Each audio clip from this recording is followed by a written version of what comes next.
안녕하세요. 저희는 시즌2로 돌아온 밑줄 그어 수다입니다. 밑줄 그어 수다가 시즌2로 돌아왔습니다.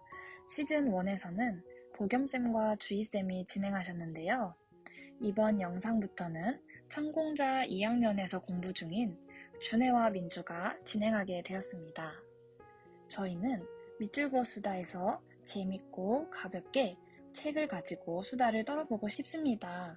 이 영상을 시청하시는 선생님들께서도 마음속으로 또 댓글로 저희와 함께 수다 떨어보아요. 네, 그러면 저희가 밑줄 그어 수다 시즌2를 진행하게 될 진행자 소개를 해볼 텐데요. 저는 남산강학원에서 공부하고 있는 2학년 강민주이고요. 준혜쌤도 소개해 주시겠어요? 네, 안녕하세요. 저는 남산과학원에 이번 천공자 2학년을 공부하고 있고요. 청년 쿵푸 밴드라는 이름을 가지고 있는 프로그램에서 공부를 하고 있습니다. 네. 그럼 간략하게 책에 대해서 소개를 해드릴게요. 이 책은 고믹 선생님께서 그 가족 특강에서 강의하셨던 부분을 북튜브라는 출판사가 이제 편집을 해서 6권으로 이제 구성된 시리즈 책을 내셨거든요. 근데 이제 기생충과 가족이 그 중에서 가장 첫 번째 맡고 있습니다. 잠깐만, 근데 유나를 소개를 그 얘기를 하지 않았어. 아 이거 이대로 들어가면 진짜 웃기겠다. 게스트로 소개해주세요. 네. 오늘 하루 온 게스트. 오늘 저희가 이제 밑줄 그어 수다에서 저희 둘이 하기 심심하다 하면은 게스트분을 초청을 해서 함께 수다를 떨어볼 계획인데요. 가장 첫 타자로 유나쌤께서 초대되었습니다. 영광입니다. 영광입니다. 저희가 영광입니다. 저희 사실 유나쌤이 저희 청년 공자 프로젝트 2학년 매니저거든요. 남산강원에서 주로 이제 동양 철학을 공부를 하다가 요새는 인류학을 공부하고 있는 이은하라고 합니다. 든든합니다, 이 촬영. 아니요, 모르는 일이에요. 자, 그러면 그 다음으로 저희가 이 책이 어떤 목차로 이루어져 있는지 소개를 잠깐 해드릴게요. 이제 총 1부, 2부, 3부로 나눠져 있는데요. 1부에서는 여러 가지 영화를 곰쌤께서 같이 말씀을 해주세요. 근데 그 영화들이 봉준호 감독이 다 감독한 영화들이거든요. 네, 그 다음 2부에서는 안지하와 대저택의 데칼코마니인데요. 계급에 대해서 이야기를 하고 있어요. 여기서 세 가족이 나오죠. 기택이 가족과 박사장네 가족, 그리고 박사장네 집에 살고 있었던 문강 부부가 나오는데 그 계급들이 어떻게 같고 어떻게 다른지를 좀 여기서 이야기를 해주시는 것 같아요. 그 3부에서는 핵가족 의문한 묵시록이라고 나와 있는데요. 이 책의 제목이 핵가족의 붕괴에 대한 유쾌한 묵시록이잖아요. 그래서 이제 주된 핵가족이 어떤 지금 문제를 가지고 있고 어떤 식으로 그 문제를 전환해볼 수 있을지에 대한 이야기를 3부에서 해주십니다. 그럼 우리 이제 각자 재밌었던 시험 문장 공유해볼까? 나 여기 앞부분도 되게 좋았었는데 어디 팔 쪽에 윗부분에 붙었는데 영상비나 문법이 아무리 중요하다고 한들 다 살자고 하는 짓인데 그것들이 삶 그 자체보다 더 중요할 순 없기 때문이다. 인문학자의 관점에서 보자면 영화가 세상을 바꾸고 감동을 주려면 그걸 만드는 사람들이 가장 먼저 행복해야 한다. 그러면서 주연 배우 송강호 씨가 봉준호 감독과 영화를 할 때는 답대를 놓치지 않아서 좋다고. 이게 되게 좋았던 것 같아요. 뭔가 인간미 있게 느껴졌어. 103페이지에 혹시 저랑 같은 시험 문장을 가지고 있으신 분 있나요? 제법 칠하게 했는데요. 칠하긴 하셨네요. 네. 103페이지. 형광 펜칠이 없는데요. 아, 진짜? 제가 재밌었던 부분을 한번 그럼 읽어드릴게요. 저도 그동안 강의에서 핵가족 비판은 정말 많이 해왔는데 이걸 이렇게 섬뜩한 방식으로 적나라하게 보여주다니 한편 본 감독이 존경스럽기도 하고 좀 무섭기도 하더라고요. 앞에 나온 작품들과 비교해보면 더욱 그렇죠. 괴물, 설국열차, 옥자 등 다 비정상적 가족이에요. 특히 엄마가 다 없어요. 그래서 외부로 연결되는 지점이 있고 그래서 또 출구가 있어요. 기생충은 반지하건 대저택이건 완전체 핵가족이죠. 엄마, 아빠, 아들 하나, 딸 하나. 완벽한 만큼 꽉 막혀 있어요. 외부로 통하는 통로가 없어요. 왜냐? 그것만이 내 세상이니까요. 특히 엄마가 핵심이라는 걸 알겠어요. 아마 그래서 이전 작품에선 엄마가 다 부재했던 거겠죠? 엄마만 존재했던 마더가 얼마나 끔찍한 것인지에 대한 이야기는 앞에서 간략히 짚어봤고요. 외부가 없으면 내부는 공기가 희박해져요. 우리가 세상의 전부야. 이렇게 생각하는 순간 윤리고 뭐고 아무것도 없죠. 우리 가족만 잘 살면 돼. 잘 산다는 것도 방향은 딱 하나죠. 다 취직해서 돈 벌고 그 돈으로 펑펑 쓰고 먹고 마시고 이게 다예요. 이런 걸 사랑이라고 거대한 착각을 하는 겁니다. 오 마이 갓! 이게 근데 그 선생님이 괴물, 설국열차, 옥자 이게 다 비정상적 가족에 있는 아이가 주인공이라는 걸 딱 뭔가 보신 거잖아. 그것도 신기했어요. 저는. 맞아. 근데 기생충은 그 전이랑 다르게 여기선 다 결손 가정이 나왔는데 기생충부터는 진짜 딱 이렇게 완벽한 핵가족이 나온다는 거잖아요. 그 가난한 가족도 그렇고 부자 가족도 그렇고 딱 4명 이렇게 핵가족 완전체 핵가족으로 나오고 그러다 보니까 영화의 끝도 찜찜하게 끝난다는 식으로. 나 진짜 영화 딱 끝났는데 기분이 더러운 거야. 진짜. 근데 그러니까 이게 그냥 단지 뭔가 먹먹함을 떠나서 이걸 어떡하지? 진짜 이 찝찝함이 뭐지? 이런 생각이 든다. 그게 이제 곰쌤은 핵가족이 핵가족의 끝이 그냥 출구가 없다. 여기는 그런가? 그래서 그런 느낌이 드나 봐.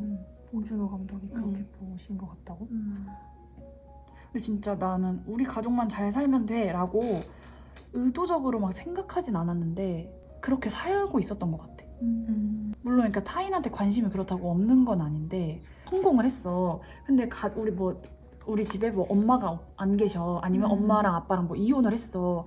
그럼 그 성공이라는 것 자체에 엄청난 결함이 있는 것처럼 느껴지는 거야. 근데 그 성공이란 걸 완벽하게 퍼즐을 맞추려면은 가족이 뭔가 우리가 그리는 그런 화목하고 완벽한 상이 있어야 될 것만 같은 거야. 그래서 서로 막 요구하게 되는 것 같아. 아니면 좀 미워하거나 뭐 아빠가 돈 못 벌어오면 뭐 부끄럽게 여긴다던가 아니면은 뭐 엄마 지금이야 뭐 워낙 이혼하는 가정도 많고 그게 되게 자연스럽게 오픈할 수 있는 문화가 됐긴 했는데 그 이전에는 이혼하는 것도 되게 막 숨기고 그랬잖아. 뭔가 큰 결함이 있는 것 마냥. 그리고 그러니까 요즘 내 친구들이랑 이야기를 나눠봐도 돈을 많이 벌려는 이유는 집을 사려는 거거든? 근데 그 집을 사려면 진짜 큰 돈이 있어야 하잖아. 그러니까 내 월급 가지고는 이게 해결이 안 되니까 주식이나 비트코인, 막 코인을 하게 되고 결국엔 집을 사려는 이유는 나 혼자 살면 사실 그렇게 큰 집은 필요 없거든? 근데 그냥 자연스럽게 뭐 결혼을 해서 가정을 꾸리는 게 그 스텝이 되니까 그런 큰 집을 사고 싶어 하는 것 같아. 그러니까 결국에는 내가 다시 핵가족으로 돌아가는 거? 그래서 폐쇄회로라고 하시는 것 같거든. 그렇게 생각하니까 진짜 그렇다. 그지? 핵가족에서 자라서 다시 핵가족을 만드는데 거기에 이 자본과 집과 이런 게 딱 붙어 있는 거잖아. 근데 약간 여기서는 뭐 다 취직해서 돈 벌고 그 돈으로 펑펑 쓰고 먹고 마시고 이게 다이고 이걸 사랑이라고 거대한 착각을 하는 겁니다. 이렇게 표현을 해주셔서 이게 거대한 착각이구나 하지. 그냥 살고 있을 때는 이렇게 하는 게 사랑한다고 생각해서 움직이게 되는 것 같단 말이야. 내가 가족을 위해서 돈을 벌고 있고 가족을 위해서 뭘 하고 있고 뭐 이게 내 가족에 대한 의무를 다하는 거고 이렇게 생각을 해서 학교 다닐 때 공부를 했던 친구들도 있었고. 나는 취준생 생활을 좀 오래 했거든? 대학교 3, 4학년 때부터 했으니까 못해도 3년 했지. 근데 공부하는 자식이 진짜 벼슬이야. 분위기가 잘 돼야 되니까 나도 그렇고 내 친구들도 그렇고 독립을 이미 일찍 했어야 될 나이인데 그냥 지원을 전폭적으로 해주시는 거야. 근데 이게 너는 공부만 해. 그런 환경을 내가 만들어줄게 이거잖아. 그러니까 정말 감사한 마음도 있는데 그 돈이 타인을 위해 쓰인다던가 가족 안에서 나온 돈이. 그럴 수도 있는데 그런 식의 방식으로 주로 쓰인다는 거잖아. 우리 가족 안으로 흘러가기도 하고 겉으로 보기엔 진짜 화목해 보이고 따뜻해 보이고 그냥 자식 사랑이 정말 많은 것 같고 그렇게 보이거든. 근데 이런 시선에서 보면은 그것도 일종의 어떤 그 욕망이 내부로 향하는 거일 수도 있겠다. 가족 밖으로 돈이 나올 수 있다는 생각을 잘 우리가 못 하잖아. 잘 먹고 잘 산다는 그 형태가 진짜 상상력이 적은 것 같아. 음. 저 그 그림에 가족 말고 없는 건 거잖아요. 우리가 여기 왔으니까 맞아. 이렇게라도 뭔가 생각을 할 수가 있지. 그렇지 않았으면은 진짜 잘 먹고 잘 산다는 거 이미지가 이 정도밖에 없는 거니까. 다 취직해서 돈 벌고 그 돈으로 뽕뽕 쓰고 먹고 마시고. 그 돈으로 돼지고기 먹었던 거 소고기 먹고 소고기 한 번 먹었던 거 매일 먹고. 맞아. 아 근데 이 부분 읽으니까 생각나는 게 그 먹는 거에 대한 얘기 있었는데 어디지? 여기 있다. 74쪽. 읽어볼게요. 네. 그런데 생각해보면 우리나라에서 가족이 같이 하는 일이 뭘까요? 외식이죠, 외식. 아니면 집에서 또 배달시켜 먹어요. 서로 먹고 먹이고. 이거 말고 다른 게 있나요?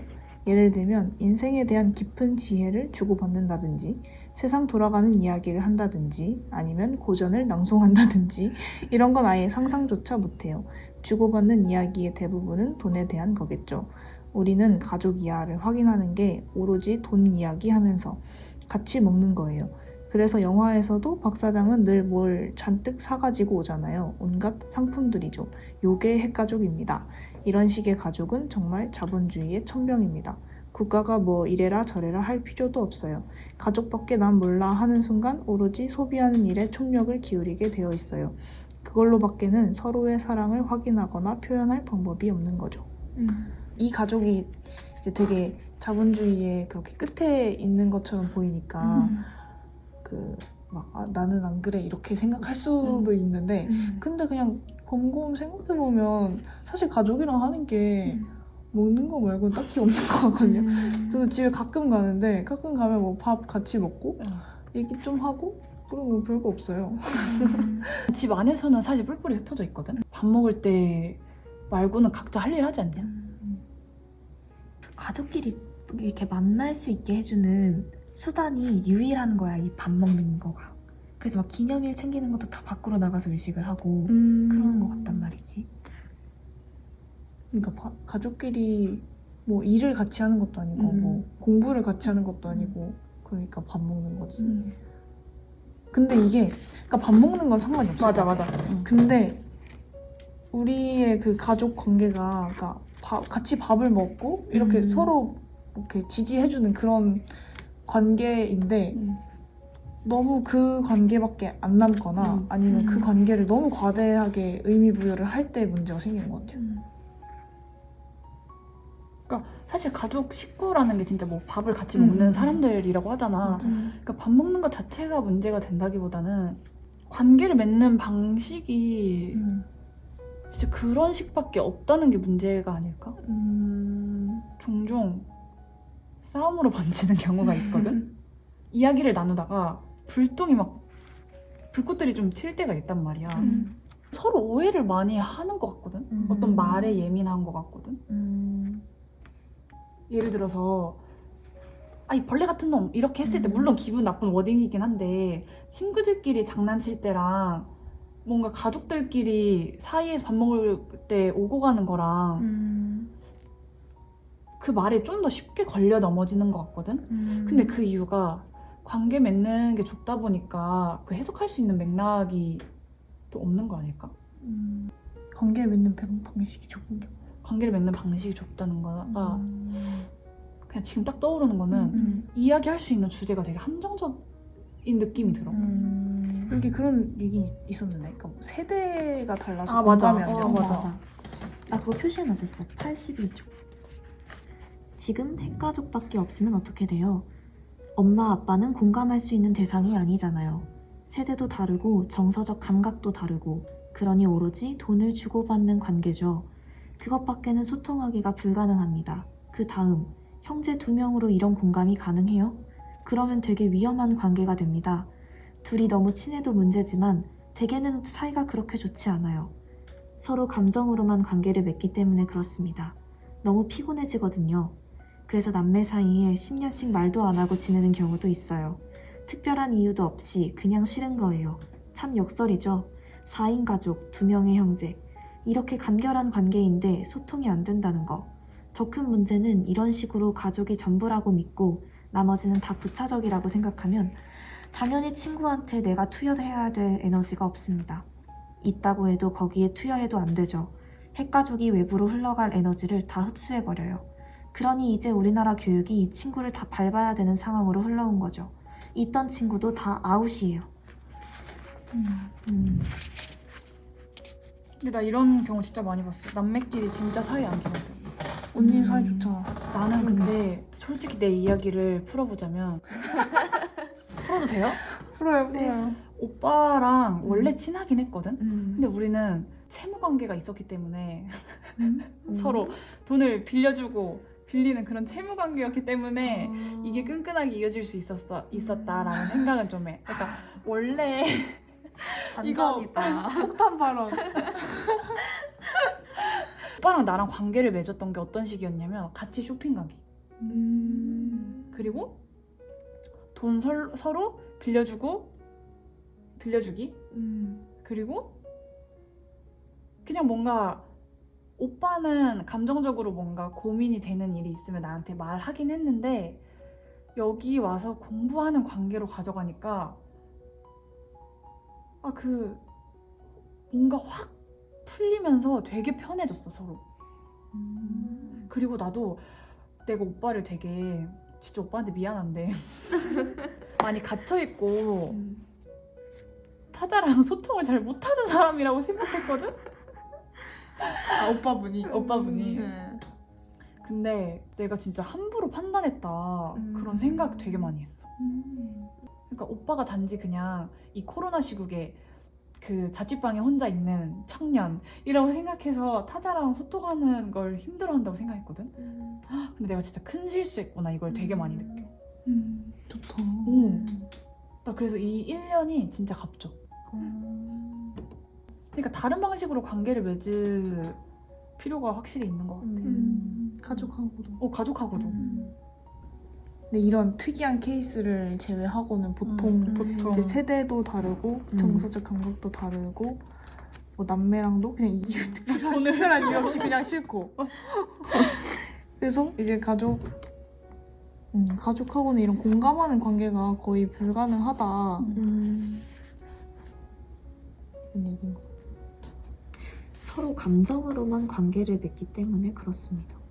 감정으로만 관계를 맺나니까? 막 생각나는데 이 부분 보니까 어디지? 부모와 자식 관계의 그 감정이 엄청 강렬하고 위험하다? 뭐 이런 내용이 있었던 거 기억나요 혹시? 그러니까 그 어떤 내용이었냐면 그냥 이렇게